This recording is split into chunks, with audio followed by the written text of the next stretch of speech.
안녕하세요. 자유강입니다. 성관계와 관련해서 상대방이 동의하는 의사표시를 했음에도 강간죄가 인정될까요?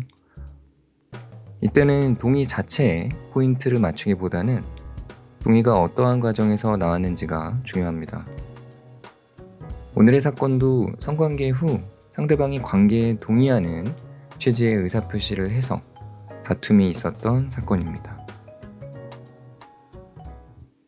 피고인인 남자와 피해자인 여자는 동네 선후배 사이입니다.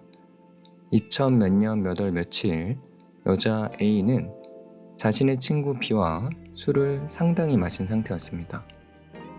친구 B는 A의 선배인 남자 C에게 연락해서 A를 집에 데려다 줄 것을 부탁하였고, C는 A가 있던 술집으로 찾아와 합류한 뒤 A와 함께 집에 가던 중 집에 가는 길에 위치한 공원 화장실 내부 칸에서 A와 성관계를 하게 됩니다.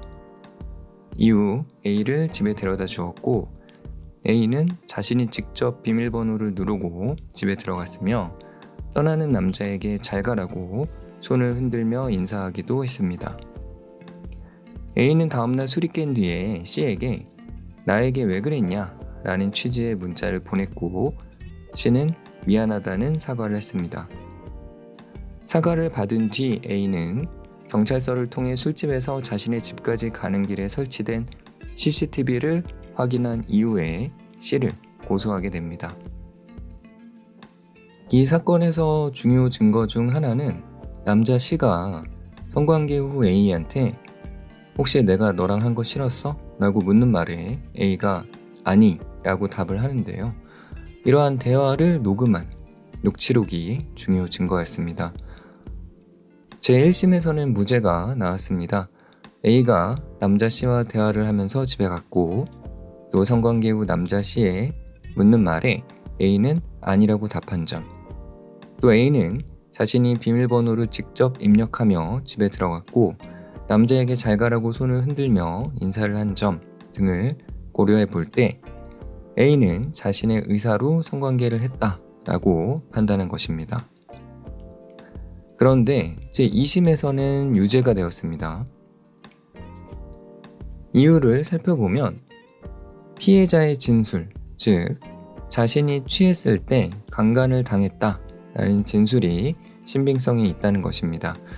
그 논거로 들고 있는 사유들이 이제 여러 가지가 있는데요. 간략하게 좀 살펴보면 피해자가 수사기관에서 조사할 당시에 이 범행에 대한 피고인의 행동, 감정, 또 피고인과의 대화 내용 등을 비교적 상세하게 진술하고 있고, 또 기억이 나지 않는 부분에 대해서는 솔직하게 나지 않는다고 얘기한다. 또 직접 경험하지 않고서는 꾸며내기 어려울 정도로 당시 특징적인 상황, 감정 등이 포함되어 있다. 피해자에게는 성관계 당시 출혈이 있었는데 이는 생리에 의한 것이 아니고 열상으로 인해 생긴 것이다.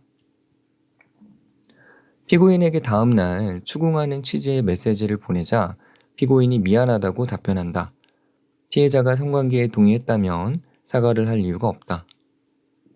피해자의 신고 경위가 매우 자연스럽다. 피해자가 피고인을 무고할 별다른 동기가 없다. 피해자는 성관계에 동의하지 않았다고 일관되게 진술한다.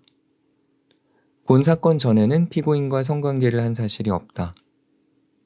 성관계 장소는 공원 내 여자 화장실이고 시간은 오후 9시경으로 성관계를 하기에는 부적합하다. 성관계를 원인으로 피해자 질 입구 아래쪽 부위에 열상을 입었는데 이는 피해자가 성관계를 할 만큼 준비가 되지 않은 상태임을 보여준다.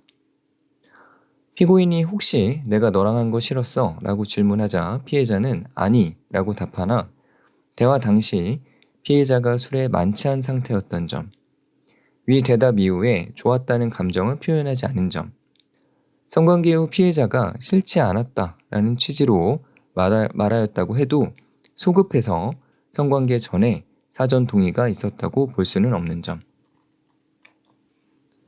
피해자는 성관계 당시 술에 취하여 일시적으로 의식을 잃은 상태 또는 성적인 행위에 대해서 정상적인 판단 능력과 대응, 조절 능력을 행사할 수 없는 상태였다.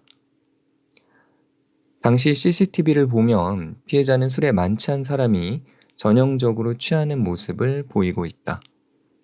피해자와 피고인의 대화가 정상적으로 이어지지 않는다. 본 사건에 대해서는 재판부에서도 1심은 무죄, 2심은 유죄로 판결을 내릴 만큼 다툼이 있는 사건입니다.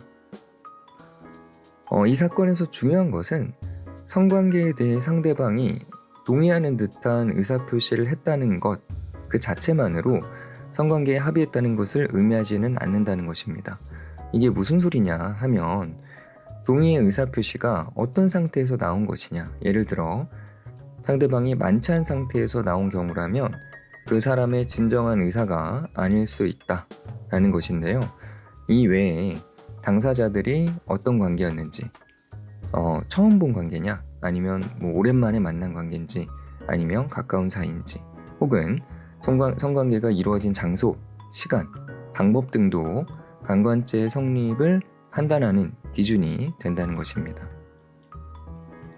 성범죄 사건은 당사자 간에만 있었던 장소와 시간에서 이루어지는 일들을 대상으로 하기 때문에 눈에 보이는 증거가 없는 경우가 많고, 결국은 누구의 말이 더 믿을 만한가를 기준으로 판단을 해야 합니다. 그래서 다른 사건들보다 좀 까다로운 점들이 있습니다.